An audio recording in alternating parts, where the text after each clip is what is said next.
नमस्कार।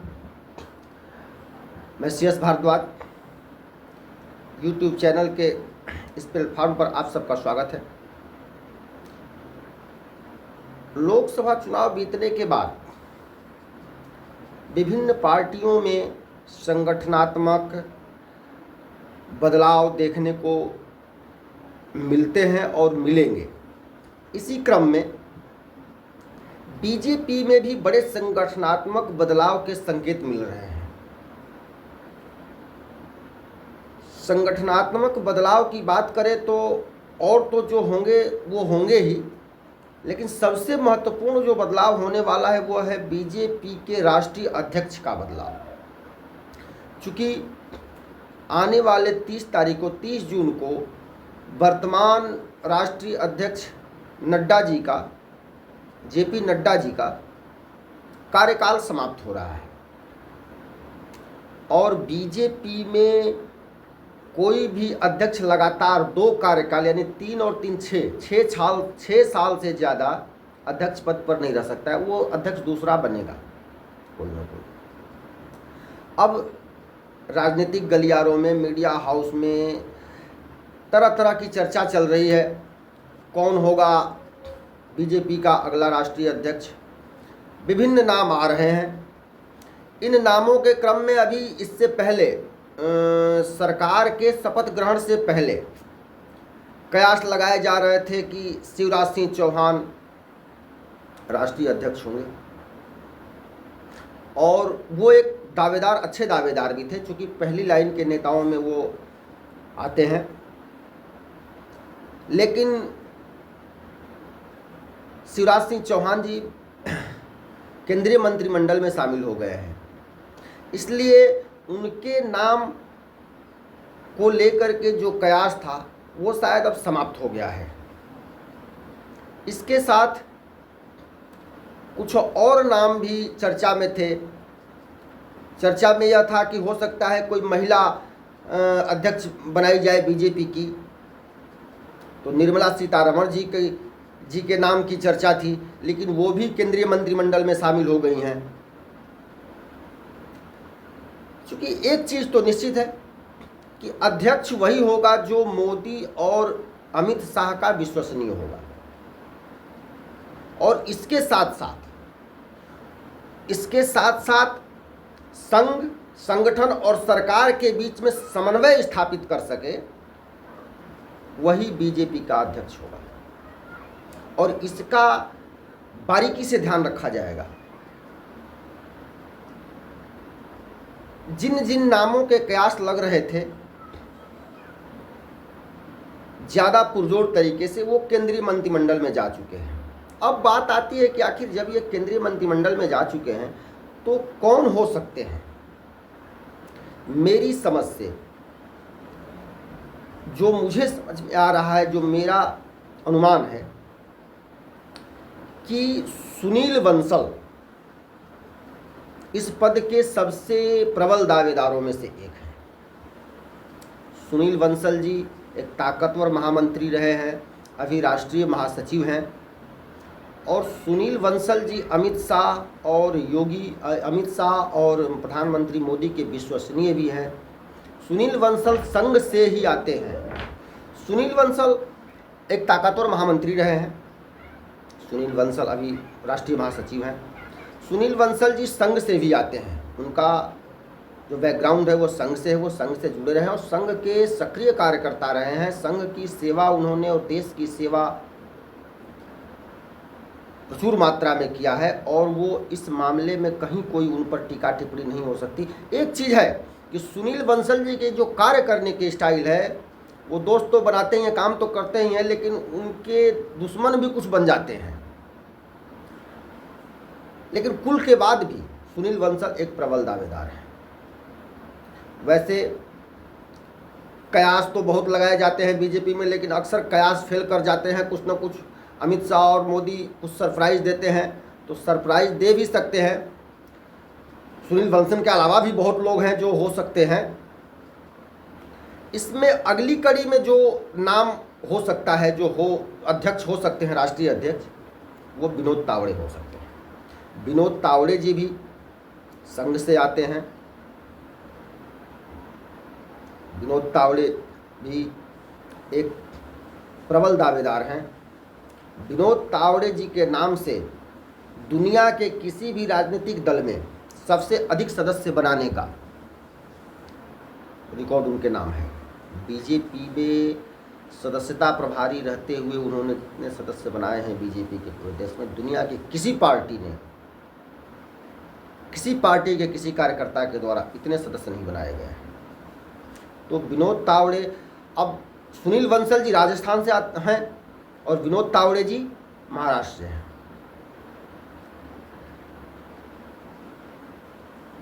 इनके अलावा एक और नाम है जो हो सकता है राष्ट्रीय अध्यक्ष के लिए, वह है देवेंद्र फडणवीस, महाराष्ट्र के उप मुख्यमंत्री। महाराष्ट्र में चुनाव परिणाम बीजेपी के लिए अच्छा नहीं रहा। इसके बाद देवेंद्र फडणवीस ने इसकी जिम्मेवारी लेते हुए इस्तीफे की भी पेशकश की थी, किंतु उसे स्वीकार नहीं किया गया। वो चाह रहे हैं कि मैं संगठन पर ध्यान दूं। हो सकता है देवेंद्र फडणवीस भी इस पद के दावेदार हैं। अब इसमें देखना यह है कि किसी राष्ट्रीय अध्यक्ष के लिए बीजेपी किसे बनाना चाहती है, क्या किसी SC ST या OBC से कोई आदमी चुनेगी।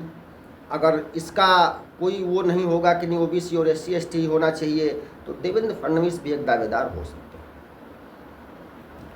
एक और नाम है जो सरप्राइज कर सकता है, वह है अनुराग ठाकुर का।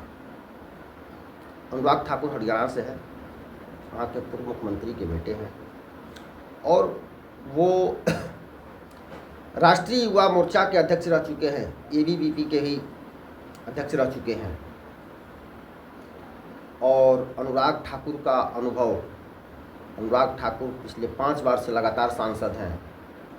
और एक चीज़ और है कि उन्हें इस बार केंद्रीय मंत्रिमंडल में जगह नहीं मिली है, यानी उन्हें संगठन में कोई न कोई जिम्मेवारी का बड़ा पद मिल सकता है, ऐसी उम्मीद लगाई जा रही है। और हो सकता है कि अनुराग ठाकुर भी बीजेपी के राष्ट्रीय अध्यक्ष हो सकते हैं। अब इसमें एक अड़चन है, चूंकि जगत प्रकाश नड्डा जी भी हिमाचल से ही है, तो क्या JP नड्डा के बाद भी अगला लगातार 2 राष्ट्रीय अध्यक्ष हिमाचल से ही ऐसा हो सकता है।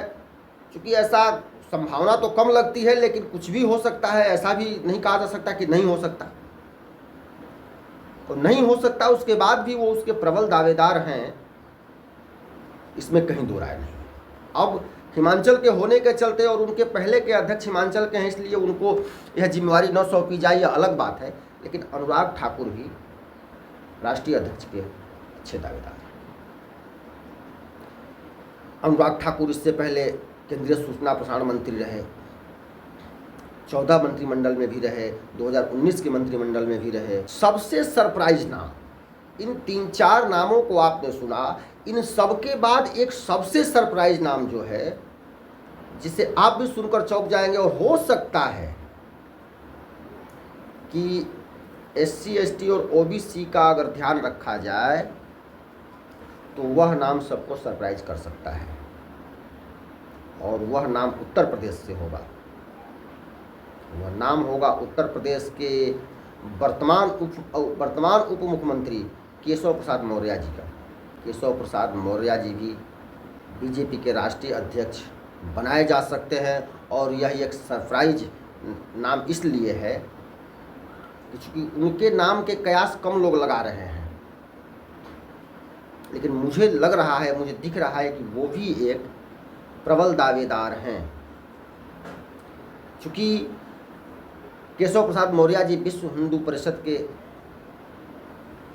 सदस्य रहे हैं, वो विश्व हिंदू परिषद से आते हैं, और वो संघ, संगठन और सरकार के बीच में अच्छा समन्वय स्थापित कर सकते हैं। इस दृष्टिकोण से केशव प्रसाद मौर्य बीजेपी के राष्ट्रीय अध्यक्ष होने के प्रबल दावेदारों में से एक है।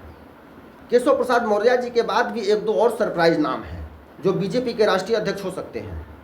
क्या कोई महिला बीजेपी की राष्ट्रीय अध्यक्ष बनाई जा सकती है? क्योंकि अभी तक अटल बिहारी वाजपेयी, लाल कृष्ण आडवाणी, मुरली मनोहर जोशी, बंगारू लक्ष्मण, वेंकैया नायडू, नितिन गडकरी, अमित शाह, जेपी नड्डा, यानी अभी तक कोई बीजेपी को महिला राष्ट्रीय अध्यक्ष नहीं मिली है। क्या इस बार बीजेपी किसी महिला को राष्ट्रीय अध्यक्ष बना सकती है? और अगर ऐसा हुआ तो एक बहुत बड़ा नाम, एक बहुत ही सरप्राइज नाम, और वो है आंध्र प्रदेश से। आंध्र प्रदेश से चंद्रबाबू नायडू की साली हैं बी पुरंदेश्वरी, जो इस बार लोकसभा का चुनाव बीजेपी से जीती हुई हैं, और कयास लगाया जा रहा है कि वो लोकसभा अध्यक्ष बनाई जा सकती हैं। क्योंकि अध्यक्ष को लेकर के, लोकसभा अध्यक्ष को लेकर के चंद्रबाबू नायडू और नीतीश कुमार दोनों ये चाह रहे हैं कि अध्यक्ष हम हो, तो बी पुरंदेश्वरी एक बीच का समन्वय स्थापित कर सकती हैं। समन्वय ये स्थापित कर सकती हैं कि वो बीजेपी की भी होंगी और चंद्रबाबू नायडू की भी होंगी, क्योंकि वो चंद्रबाबू नायडू की साली हैं, इसलिए वो उनका विरोध नहीं करेंगे, और वो बीजेपी के सदस्य हैं, तो बीजेपी के लिए भी ये ठीक है। तो बी पुरंदेश्वरी लोकसभा अध्यक्ष या बीजेपी की राष्ट्रीय अध्यक्ष बनने की प्रबल दावेदार हैं, और एक सरप्राइज नाम है जो संभवतः अगर महिला को किसी महिला को बीजेपी राष्ट्रीय अध्यक्ष बनाने के बारे में अगर सोचती है तो बी पुरंदेश्वरी प्रमुखता से प्रबल दावेदार है। इसके अलावा एक और नाम है स्मृति ईरानी। स्मृति ईरानी भी प्रबल दावेदार है, चूँकि इस बार वो अमेठी से लोकसभा चुनाव अपना हार चुकी हैं। पिछली बार वो राहुल गांधी को चुनाव हराकर लोकसभा पहुंची थी। 2014 में भी वो राहुल गांधी से लड़ी थी, लेकिन चुनाव हार गई थी। उसके बाद भी वो केंद्रीय मंत्रिमंडल में मंत्री बनी थी। 2019 में तो जीती ही थी, तो वो निश्चित रूप से मंत्री परिषद में थी, लेकिन इस बार चुनाव हारने के बाद वो मंत्री परिषद में नहीं गई है। उनको मंत्री परिषद में जगह नहीं मिली है। हो सकता है कि अगर मंत्री परिषद में जगह नहीं मिली तो संगठन में उनको एक बड़ी जिम्मेवारी मिले, और यह निश्चित है अगर अध्यक्ष न बने तो निश्चित रूप से कोई ना कोई बड़ी जिम्मेवारी तो उनको मिलेगी, क्योंकि स्मृति ईरानी 4-5 भाषाओं की जानकार हैं, अच्छी वक्ता है, मेहनती भी हैं। कभी कभी उन पर थोड़ा सा व्यवहारिक रूप से कुछ आरोप भी लगते हैं, लेकिन विपक्ष के तरफ से कुछ इस तरह के आरोप सामान्य तौर से भी लगाए जाते हैं, इसलिए उसको बहुत गंभीरता से नहीं लिया जा सकता। और इन सब को अगर हटा कर देखा जाए तो स्मृति ईरानी भी एक प्रबल दावेदार हैं। इस प्रकार से बीजेपी को अगला राष्ट्रीय अध्यक्ष मिलेगा, वह कौन होगा? क्या पूर्णकालिक अध्यक्ष मिलेगा या कार्यवाहक अध्यक्ष मिलेगा? यह देखने की बात होगी, लेकिन यह निश्चित है कि कुछ न कुछ सरप्राइज होगा। अब देखते हैं। हम यह नहीं कह रहे हैं कि ये होंगे सुनील बंसल, विनोद तावड़े या देवेंद्र फडणवीस या केशव प्रसाद मौर्य, इसमें से फलाना ही आदमी होने वाले हैं, लेकिन इन्हीं नामों में से निश्चित रूप से कोई न कोई बीजेपी का राष्ट्रीय अध्यक्ष होगा। बीजेपी चूँकि एक कार्यकर्ताओं की पार्टी है और उसमें किसी परिवार को महत्व नहीं दिया जाता है, न किसी परिवार की कोई चलती है। संगठन, संघ के निर्देशन में, देखरेख में सारे कार्यक्रम, सारे अधिकारी, पदाधिकारी और सब कुछ किया जाता है। उसमें योग्यता की महत्ता होती है, किसी परिवार की कोई महत्ता नहीं है। इसलिए कोई सामान्य कार्यकर्ता भी बीजेपी का राष्ट्रीय अध्यक्ष, बीजेपी का मंत्री, बीजेपी का महामंत्री हो सकता है। इसलिए कहना कि फलाना ही होगा यह तो ठीक नहीं होगा, लेकिन इन्हीं नामों, संभावित नामों में से, चूँकि ये प्रबल दावेदार हैं, ये व्यक्ति हैं, ये संघ और संगठन के लिए इन्होंने अपना जीवन खपा दिया है, इसलिए इन्हीं नामों में से कोई न कोई बीजेपी का राष्ट्रीय अध्यक्ष होगा, ऐसी उम्मीद मुझे है। लेकिन एक चीज़ ज़रूर है कि बीजेपी का राष्ट्रीय अध्यक्ष वही होगा जो संघ, संगठन और सरकार के बीच में समन्वय स्थापित कर सके। और इन सारे नामों में से सबके सब नाम ऐसे हैं जो संघ, संगठन और सरकार के बीच में समन्वय स्थापित करने की क्षमता, योग्यता रखते हैं। अभी के लिए बस इतना ही। आप सबने अगर चैनल को सब्सक्राइब नहीं किया है तो सब्सक्राइब कर लें, बन पड़े तो लाइक कर दें, शेयर भी कर सकते हैं। बहुत बहुत धन्यवाद। नमस्कार।